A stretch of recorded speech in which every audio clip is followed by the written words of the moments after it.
మహాభారతం. మైత్రేయుడు వెళ్ళిపోయాక ధృతరాష్ట్రుడు విదురుణ్ణి కిమ్మీర వధ గురించి చెప్పమన్నాడు. విదురుడు ఆ వృత్తాంతం ఈ విధంగా చెప్పాడు.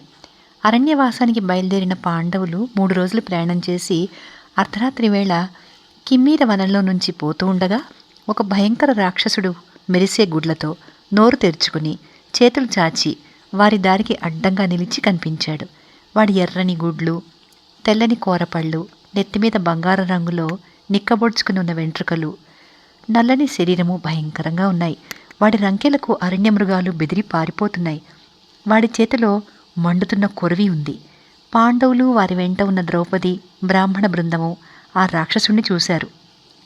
ద్రౌపది వాడిని చూసి భయంతో కళ్ళు మూసుకున్నది. పాండవులు ఆమెకు ధైర్యం చెప్పసాగారు. ధౌమ్యుడు రాక్షస వినాశ మంత్రాలు చదవనారంభించాడు. ధర్మరాజు ఆ రాక్షసుడితో, "నువ్వు ఎవడివి? ఈ వనంలో ఎందుకున్నావు?" అన్నాడు. దానికి రాక్షసుడు, "నేను బకాసుడి తమ్ముణ్ణి. నా పేరు కిమ్మీరుడు. ఈ కావ్యకవనమంతా నేను యథేచ్ఛగా సంచరిస్తూ ఉంటాను. మనుషులను చంపి తింటాను. అందుచేత మనుషులెవరూ ఈ ప్రాంతాలకు రారు. మీరిక్కడికి ఎందుకు వచ్చారు? వచ్చారు గనక మిమ్మల్ని అందరినీ ఇప్పుడే తినేస్తాను" అన్నాడు. ధర్మరాజు వాడితో, "మేము పాండవులం. నా పేరు ధర్మరాజు. వీళ్ళు 4 నా తమ్ములు. ఒక నియమానికి లోబడి మేం వనవాసం చేయడానికి బయలుదేరి వస్తున్నాం" అన్నాడు. కిమ్మీరుడు ఇది విని, "ఎట్లాగూ ఇతడేనా భీముడు? ఈ భీముడిని చంపాలని చాలా కాలంగా ఎదురుచూస్తున్నాను. ఇవాళ నా పంట పండింది. ఇతను మా అన్నను బకుణ్ణి చంపాడు. నా స్నేహితుడైన హిడింబుని కూడా చంపి వాడి చెల్లెలు హిడింబను కాజేశాడు. ఈ దుర్మార్గుడు బుద్ధి తక్కువతనం చేత మనుషులు ప్రవేశించకూడని ఈ మహారణ్యంలోకి వచ్చి నాకు దొరికాడు. ఇతని నెత్తురు బక హిడింబులకు తర్పణం చేస్తాను. మీ అందరి ఎదుటనే ఈ దుర్మార్గుడి నెత్తురు తాగి మాంసం తిని మా జాతి పగ తీర్చుకుంటాను" అన్నాడు. ధర్మరాజుకు చాలా కోపం వచ్చి, "ఛీ, నోరు మూసుకో" అన్నాడు. భీముడు ఒక చెట్టు పెరికి కిమ్మీరుడి మీద కలయబడ్డానికి సిద్ధమైనాడు. అర్జునుడు గాంధీవానికి తాడు తగిలించి మీటి బాణాలు సవరించాడు. భీముడు అర్జునుడిని వారిస్తూ, "నువ్వు ఆగు, ఈ దుర్మార్గుడిని ఇప్పుడే యమపురానికి పంపేస్తాను" అంటూ తన చేతిలో ఉన్న చెట్టు కిమ్మీరుడి మీదకి విసిరాడు. కిమ్మీరుడు ఆ దెబ్బకు అలిగి తన చేతిలో ఉన్న కొరివి భీముడిపైకి విసిరాడు. భీముడు దాన్ని ఎడంకాలితో నలిపేశాడు. తర్వాత ఇద్దరూ చెరొక చెట్టు పీకి పోట్లాడుకోవడం మొదలుపెట్టారు. తర్వాత రాళ్లతో ఒకరినొకరు కొట్టుకున్నారు. చివరకు కలయబడ్డారు. ఒకరినొకరు రక్కుకున్నారు. చాలా దారుణంగా పోట్లాడారు.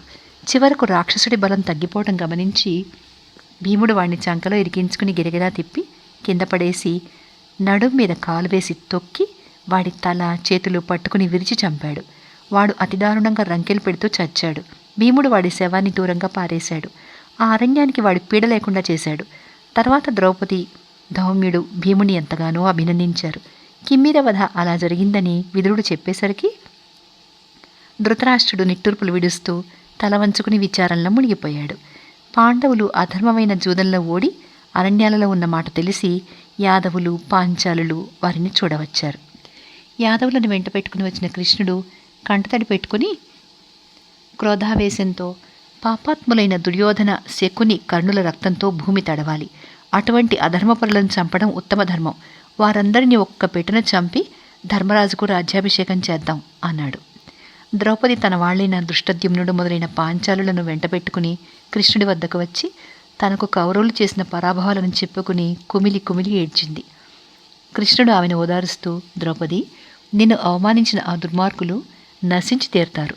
వారి భార్యలు నీకన్నా మరింతగా దుఃఖ సముద్రంలో మునుగుతారు. త్వరలోనే పాండవులు రాజాదిరాజులవుతారు. నువ్వు వారి పట్టమహిషి అవుతావు" అన్నాడు. ద్రౌపదిని అర్జునుడు, దృష్టద్యుమ్నుడు కూడా ఓదార్చారు. తర్వాత కృష్ణుడు ధర్మరాజుతో, "ఆ సమయంలో నేను ద్వారకలో ఉండినట్లయితే పిలవని పేరంటంగా అయినా మీరాడిన జూదం చూడ్డానికి వచ్చి సహాయపడి ఉండేవాణ్ణి. అసలు నేనుంటే ఆ జూదం జరిగేది కాదు. దుర్యోధనుడు జూదం మానకపోతే అక్కడే వాడికి శాస్తి చేసి ఉండేవాణ్ణి. నేను ద్వారకకు తిరిగి రాగానే యుయుధానుడు నాకు మీ విషయాలన్నీ చెప్పాడు. వెంటనే మిమ్మల్ని చూడ్డానికి బయలుదేరి వచ్చాను" అన్నాడు. "ఆ రోజుల్లో నువ్వు ద్వారకలో ఎందుకు లేవు? ఎక్కడికి వెళ్ళావు?" అని అడిగాడు ధర్మరాజు. "రాజసూయ యాగం అప్పుడు శిశుపాలుని నేను చంపానని నా మీద అతని తమ్ముడు సాల్వుడు పగబట్టాడు. వాడుండే శోభనగరం మీదికి యుద్ధానికి వెళ్ళాను" అని కృష్ణుడు ఆ కథ అంతా ఈ విధంగా చెప్పాడు.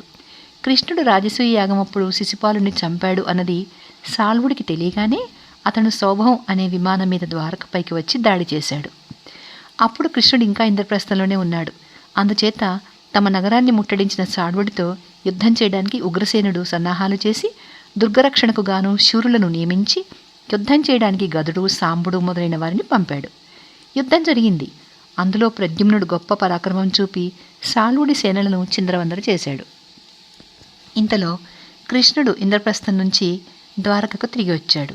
జరిగిన సంగతి విని అతను సాళ్వుణ్ణి చంపిగాని ద్వారకలో అడుగుపెట్టను అని శపథం చేసి యుద్ధ సన్నద్ధుడై బయలుదేరాడు. ఆ సంగతి తెలిసి సాళ్వుడు తన శోభ విమానం మీద సముద్ర తీరానికి పారిపోయాడు. కృష్ణుడు వాణ్ణి తరుముతూ వెళ్ళాడు.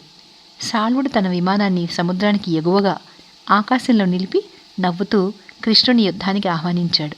కృష్ణుడు సాళ్వుడిపైన వేసిన బాణం ఒక్కటి తగలలేదు. కానీ వాడు వేసే బాణాలు కృష్ణుడి సేన మీదకు వర్షంలాగా వచ్చి పడ్డాయి. ఇది చూసి విమానంలో ఉన్న సాళ్వుడి అనుచరులు చప్పట్లు కొట్టారు.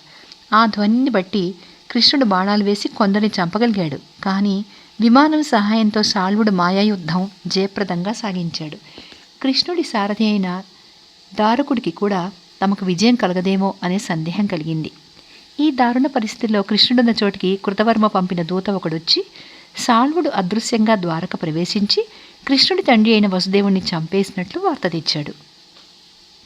కృష్ణుడు ఈ వార్తని ఎలా నమ్మడవా అని ఆలోచిస్తుండగా వసుదేవుడి శవం ఆకాశం నుంచి క్రింద పట్టడం అతనికి కనిపించింది. వెంటనే కృష్ణుడు నీరసించి రథంలో ఒక పక్కకు ఒరిగిపోయాడు. అతని చేతి నుంచి విల్లు జారిపడిపోయింది. కృష్ణుడి సేనలో హాహాకారాలు పుట్టాయి. ఇదంతా సాళ్వుడి మాయ అని కృష్ణుడు గ్రహించడానికి కొంతసేపు పట్టింది. సాళ్వుడి మాయలన్నీ అర్థం చేసుకుంటూ కృష్ణుడు చాలా దీర్ఘమైన యుద్ధం చేసి చిట్ట చివరకు తన చక్రాయుధం ప్రయోగించి సాళ్వుడి విమానాన్ని, సాళ్వుడిని, అందులో ఉన్న వారందరినీ నాశనం చేశాడు. కృష్ణుడు ఈ యుద్ధంలో జయించి ద్వారకకు తిరిగి వచ్చేసరికి పాండవులు అరణ్యాలకు వెళ్ళిన వార్త తెలిసింది. వెంటనే అతను పాండవులను చూడవచ్చాడు. పాండవులను చూడవచ్చిన యాదవులు, పాంచాలులు, కైకేయులు తిరిగి వెళ్ళిపోయారు. పాండవులు వనవాసం చేస్తూ రాగల యుద్ధం గురించి ఆలోచనలు చేశారు.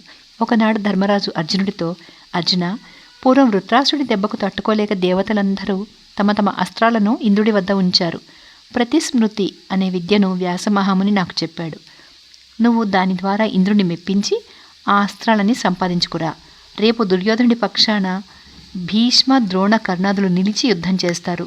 వారిని గెలవడం ఎలాగా అని నేను ఆలోచిస్తూ ఉంటే వ్యాసమహాముని ప్రత్యక్షమై నాకు ప్రతిస్మృతి అనే విద్య ప్రసాదించి దాన్ని నీకు ఇవ్వమన్నాడు.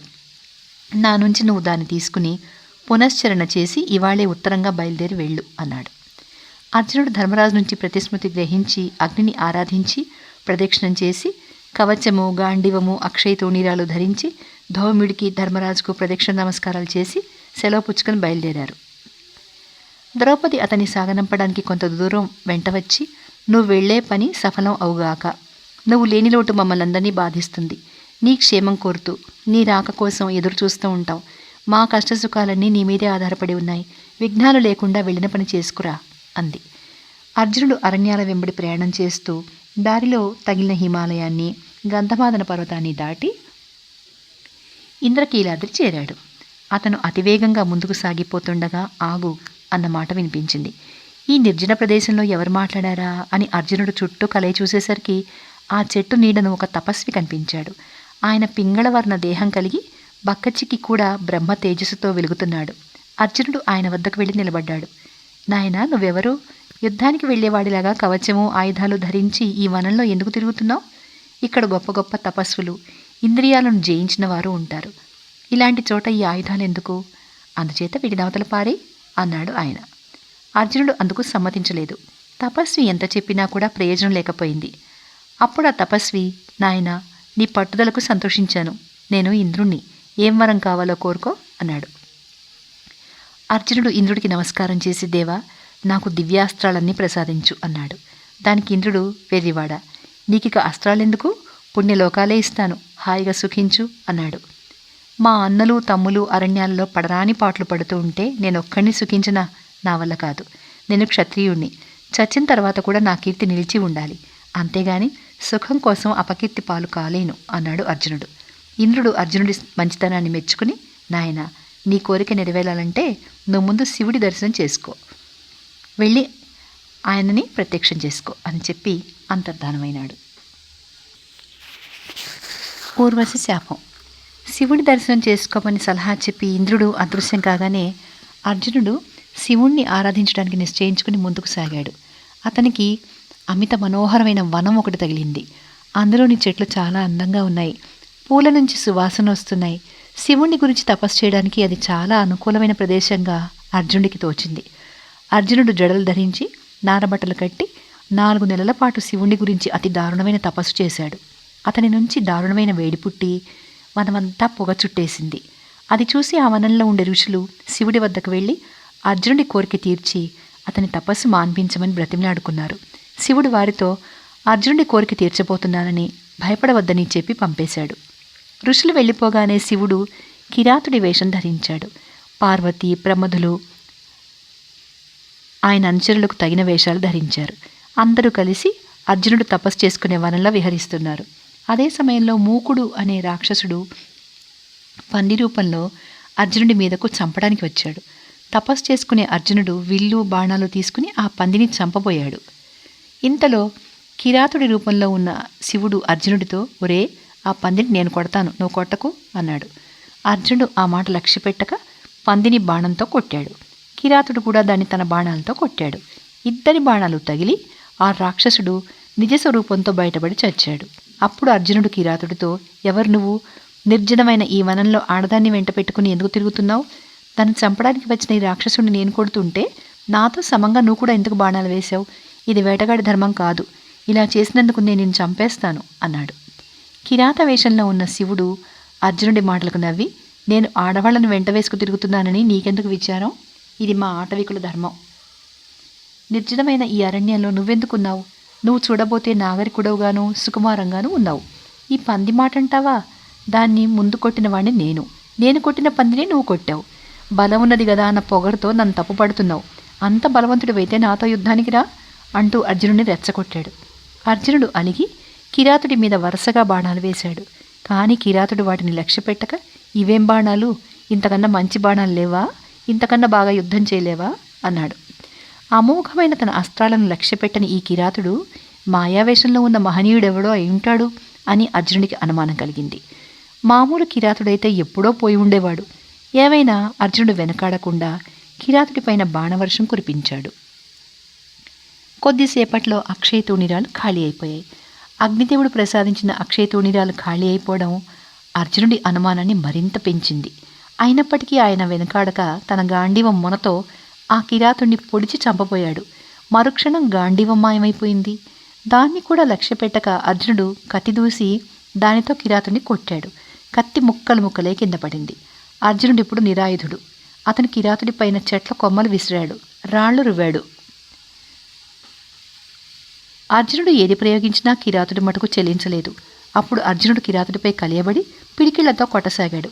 కిరాతుడు కూడా అర్జునుడిని పిడికిళ్లతో పొడిచాడు. కిరాతుడి దెబ్బలకు అర్జునుడికి స్పృహ తప్పింది. అతని స్పృహ తెలిసి లేస్తూనే స్నానం చేసి మట్టితో చేసిన శివలింగం మీద పూలగుత్తి ఉంచి కొంచెంసేపు ధ్యానించి లేచి కిరాతుడి కేసి చూసేసరికి లింగం మీద తానుంచిన పూలగుత్తి కిరాతుడి నెత్తిన కనిపించింది. ఇది చూడగానే అర్జునుడికి మొదట ఆశ్చర్యం, తర్వాత సంతోషం కలిగాయి. తాను ఇంతసేపు యుద్ధం చేసిన కిరాతుడు శివుడే అని గ్రహించి అర్జునుడు సాష్టాంగపడి స్తోత్రం చేశాడు. అప్పుడు శివుడు అతని భక్తికి మెచ్చుకుని, అర్జున, నీ వంటి శూరుడు 3 లోకాల్లోనూ మరొకడు లేడు. నీ భక్తికి మెచ్చాను. తేజస్సులో నువ్వు నా అంతవాడివి. నా దివ్యాస్త్రాన్ని నీకిస్తాను. దాన్ని ప్రయోగించడానికైనా స్వీకరించడానికైనా నువ్వు అర్హుడివి. దాని మహిమతో నువ్వు శత్రువులను జయిస్తావు అని చెప్పి అర్జునుడికి దర్శనమిచ్చాడు. శివుడి కాళ్లపైన అర్జునుడు పడి తన అజ్ఞానాన్ని క్షమించమని వేడుకున్నాడు. శివుడు అర్జునుడిని కౌగిలించుకుని అతన్ని చేపట్టుకుని, అర్జున, పూర్వజన్మలో నువ్వు నరుడు అనే ఋషివి. అనేక వేల సంవత్సరాల పాటు నువ్వు నారాయణుడు అనే ఋషి బదరికాశ్రమంలో తపస్సు చేశారు. మీరిద్దరూ అనేక మంది దుష్ట రాక్షసులను చంపి దేవేంద్రుడి పదవి నిలబెట్టారు. అప్పుడు నీ చేత ఉండిన ధనస్సే ఇప్పుడు మళ్ళీ నీ వద్ద ఉన్నది. నా మాయచేతనే నీ గాంధీవము, అక్షయ తూణీరాలు మాయమైపోయాయి. నీ కోరికలేమిటో చెప్పు, తీరుస్తాను అన్నాడు. మహేశ్వర, నాకు భీష్మ, ద్రోణ, కర్ణ, దుర్యోధనులతో యుద్ధం కలగబోతోంది. ఆ మహావీరులను జయించడానికి కాను నాకు పాశుపతాస్త్రము, బ్రహ్మ శిరోనామాస్త్రము కావాలి. వాటిని నాకు అనుగ్రహించు అని అర్జునుడు అన్నాడు. శివుడు అర్జునుడికి పాశుపతాస్త్రం ప్రయోగము, ఉపసంహారము ఎలా చేయాలో మంత్రసహితంగా తెలిపాడు. గాంధీవము అక్షయతూణీరాలు అతనికి తిరిగి లభించాయి. శివుడు పార్వతితో సహా అదృశ్యమయ్యాడు. అర్జునుడికి ఎక్కలేని శక్తి వచ్చినట్టయింది. తనకు అపూర్వమైన పాశుపతాస్త్రం లభించింది. ఈశ్వర దర్శనం లభించింది. ఈశ్వరుడి స్పర్శితే తన శరీరం పవిత్రమైంది. అంతలో లోకపాలకులైన ఇంద్ర, యమ, వరుణ, కుబేరులు తమ భార్యలతో సహా అర్జునుడున్న చోటికి వచ్చి తమ అస్త్రాలు అతని చేతికిచ్చారు. ఇంద్రుడు మాత్రం అర్జునుడిని స్వర్గానికి ఆహ్వానించి అక్కడ అతనికి దివ్యాస్త్రాలు ఇస్తానన్నాడు. మరికొంతసేపటికి అర్జునుడి కోసం ఇంద్రుడి రథం వచ్చింది. దానికి సారథి అయిన మాతలి, అర్జున, నీకోసం ఇంద్రుడు ఈ రథం పంపాడు. ఆయన దేవతలతోనూ గంధర్వులతోనూ ఋషులతోనూ అప్సరసలతోనూ కొలువు తీరి నీ రాక కోసం ఎదురుచూస్తున్నాడు అన్నాడు.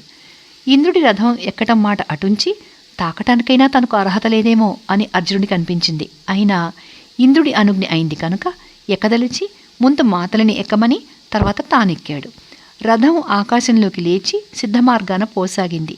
దారిలో అర్జునుడికి కనిపించిన విమానాలలో స్వయం ప్రకాశం గల రాజర్షులు, యుద్ధాలలో చనిపోయిన శూరులు, సిద్ధులు, గంధర్వులు, అప్సరోగణాలు కనిపిస్తే వారు ఎవరెవరు అన్న సంగతి మాతలి అతనికి వివరించి చెప్పాడు.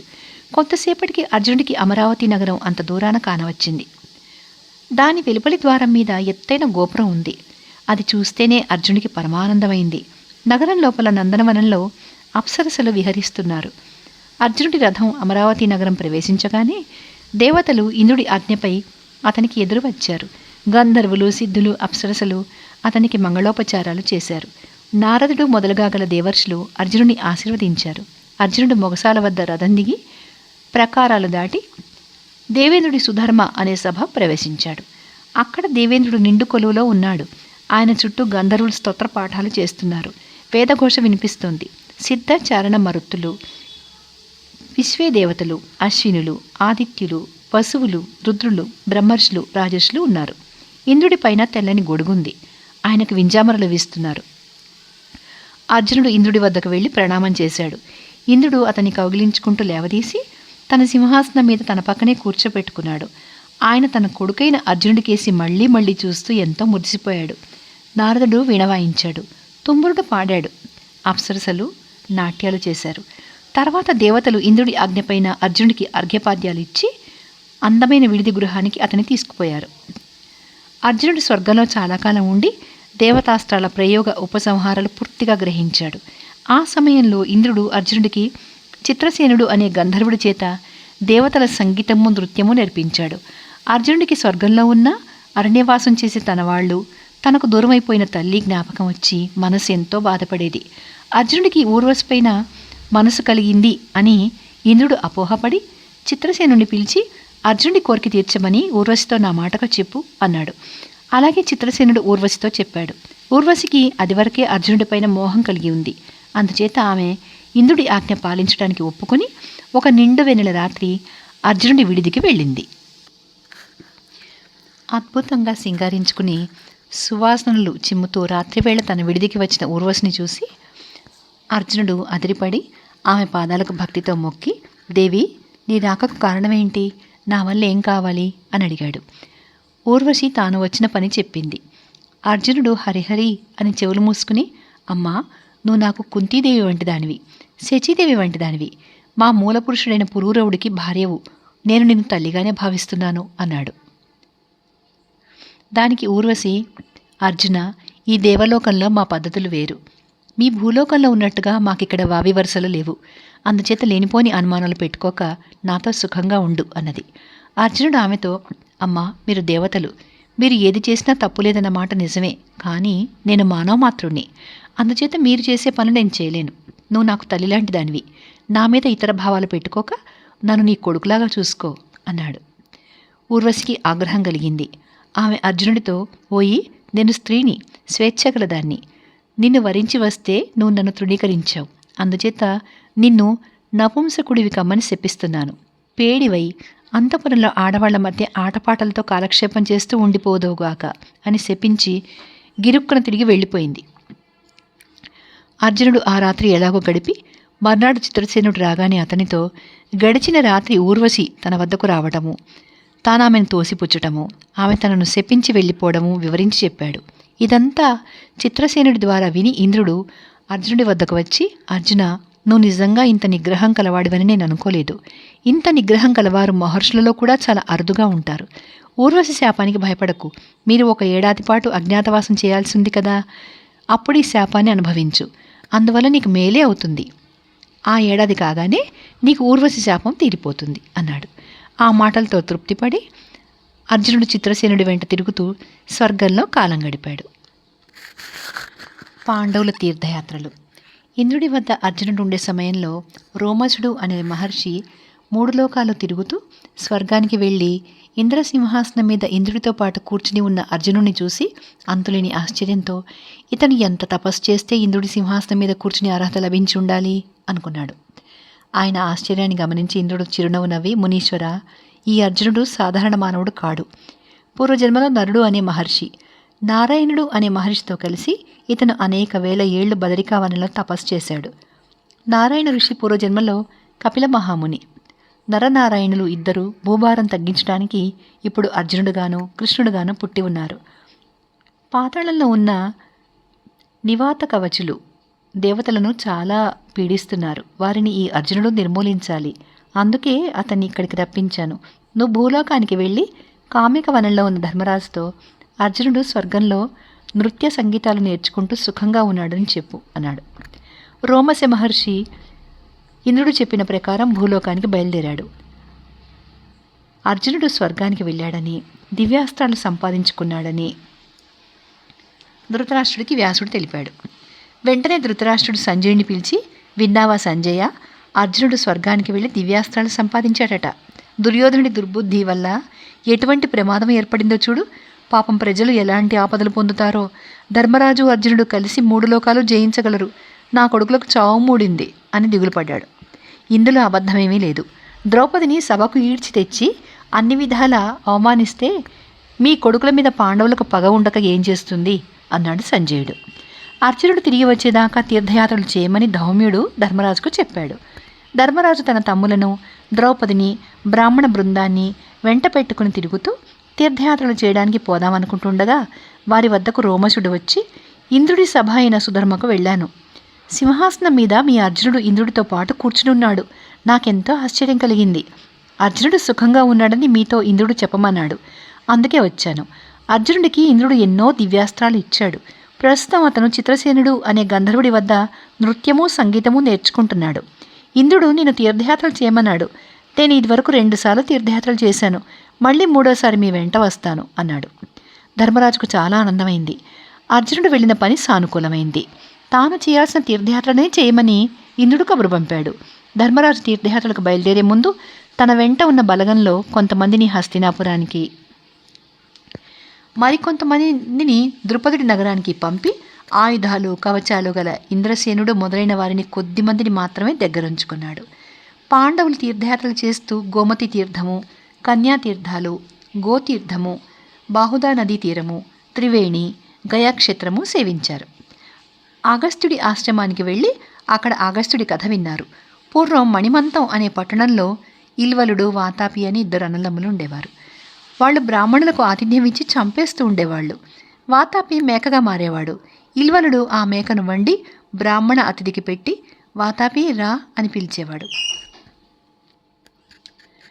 వాతాపి ఆ బ్రాహ్మణుడి పొట్ట చీల్చుకుని బయటకు వచ్చేవాడు. బ్రాహ్మణ అతిథి చచ్చేవాడు. ఇలా ఉండగా అగస్త్య మహాముని విదర్భరాజు కూతురైన లోపాముద్రను పెళ్ళాడి ఆమె కోరగా ధనం తీసుకురావడానికి బయలుదేరాడు. అగస్త్యుడు 3 రాజుల వద్దకు వెళ్ళాడు. కానీ ఏ ఒక్కడికి ఖర్చుకు మించిన ఆదాయం లేదు. కానీ మణిమంతంలో ఉండే వాతాపి, ఇల్వలుడు అనే వాళ్ల వద్ద చాలా ధనం ఉంటుందని విని అగస్త్యుడు అక్కడికి వెళ్ళాడు. ఇల్వలుడు తన అలవాటు ప్రకారం వాతాపిని మేకగా మార్చి వాడి మాంసం అగస్త్యుడికి పెట్టాడు. అగస్త్యుడు ఆ మాంసం తిని త్రేయించాడు. ఇల్వలుడు వాతాపి రా అని పిలిచాడు. ఇంకెక్కడి వాతాపి, వాడు అప్పుడే జీర్ణమైపోయాడు అన్నాడు అగస్త్యుడు.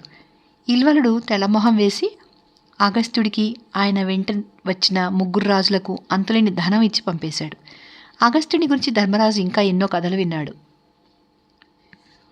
ఒకసారి వింధ్యపర్వతం సూర్యుడితో, నువ్వు మేరు చుట్టూ ఎందుకు తిరుగుతావు? అంతకన్నా గొప్పవాడినైనా నా చుట్టూ తిరుగు అన్నది. నేను మేరువు చుట్టూ బుద్ధిపూర్వకంగా తిరగడం లేదు. నాకు విధించబడిన మార్గంలో తిరుగుతున్నాను అన్నాడు సూర్యుడు.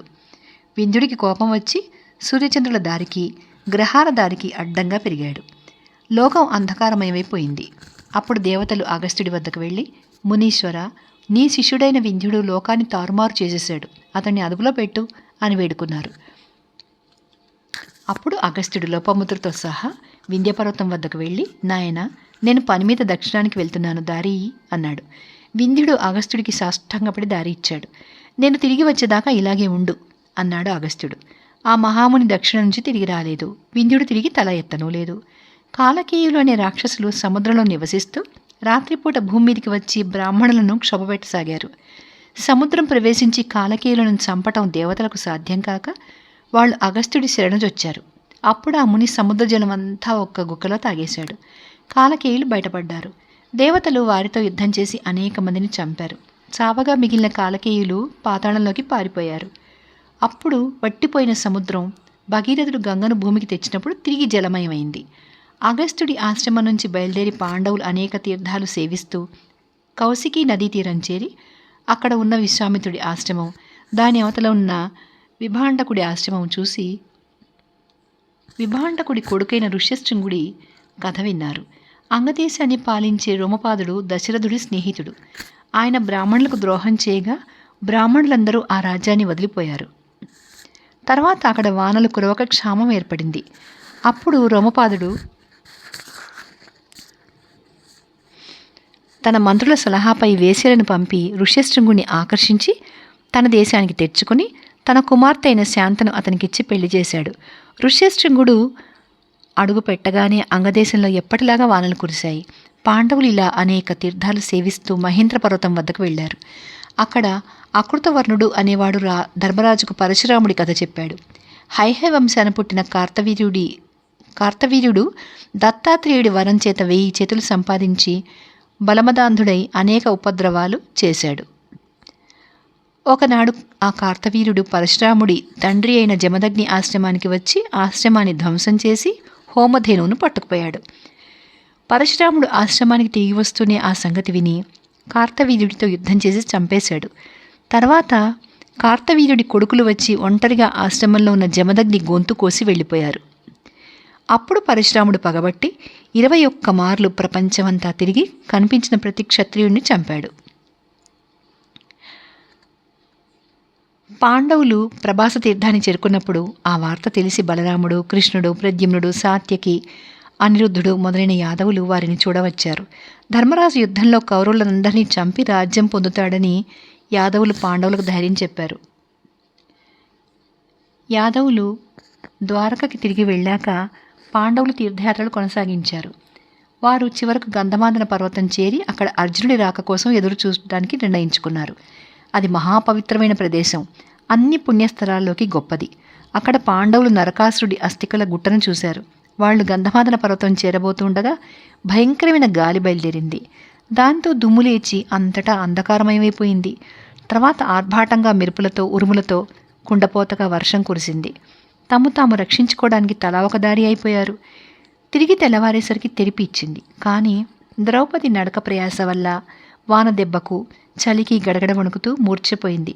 ఆమె రాళ్ల మీద పడిపోకుండా నకులుడు పట్టుకుని ధర్మరాజును కేకపెట్టాడు. ధర్మరాజు, భీముడు, సహదేవుడు ద్రౌపదిని ఆ స్థితిలో చూసి కొంతసేపు దిగ్భ్రమ చెందారు. ధర్మరాజు ద్రౌపది తలను తన తొడ మీద పెట్టుకుని చాలాసేపు దుఃఖించాడు. మిగిలిన వాళ్ళు ఆమెకు ఉపచారాలు చేశారు. దారి చాలా కంటకంగా ఉంది. ముందుకు సాగే మార్గం కనిపించటం లేదు.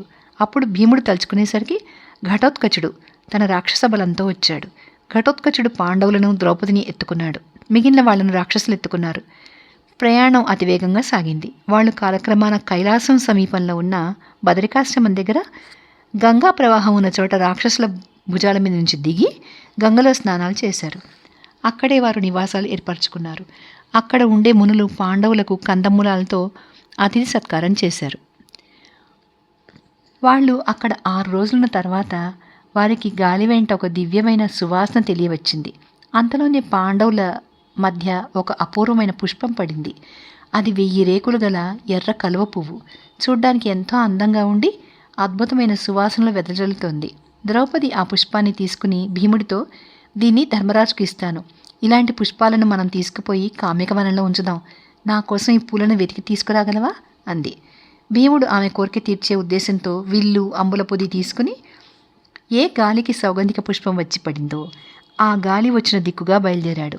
కోకిలల పాటలు, తుమ్మెదల ఝంకారాలు, సెలయేళ్ల గలగలలు వింటూ ద్రౌపదిని తలుచుకుంటూ దారికి అడ్డం వచ్చిన చెట్లను విరుస్తూ, లతలను తెంపేస్తూ, మధ్య మధ్య అరణ్యం దద్దరిల్లేటట్టు సింహనాదాలు చేస్తూ చాలా దూరం వెళ్ళాడు. ఒకచోట అంతులేని అరటి తోట వచ్చింది. ఆ అరటి చెట్లను తోసుకుని పోతూ భీముడు మళ్ళీ సింహనాదం చేశాడు. దానికి భయపడి నీటి పక్షుల గుంపు ఆకాశంలోకి ఎగిరింది. ఆ పక్షులను చూసి అటుగా నీరుంది అని గ్రహించి భీముడు ఆ దిక్కుగా వెళ్ళి ఒక సరస్సును చేరుకున్నాడు. భీముడు ఆ సరస్సులో చల్లగా స్నానం చేసి మళ్ళీ అరటి తోట వెంబడి బయలుదేరి కొంత దూరం వెళ్ళి భుజాలు చేర్చుకుని మరోసారి సింహనాదం చేశాడు. ఆ అరటి తోటలోనే ఉన్న హనుమంతుడు ఆ సింహనాదం చేసింది భీముడని గ్రహించి భీముడిని చూడబోతున్నందుకు సంతోషించి భీముడు వచ్చే దారికి అడ్డంగా పడుకుని తన తోకను టెక్కెంలాగా పైకెత్తి దిక్కులు అదిరేలాగా ఒక్క చరుపు చరిచాడు. ఆ చప్పుడు విని భీముడు హనుమంతుడు ఉన్న చోటికి వచ్చాడు. తర్వాత ఏమైందో నెక్స్ట్ వీడియోలో చూద్దాం.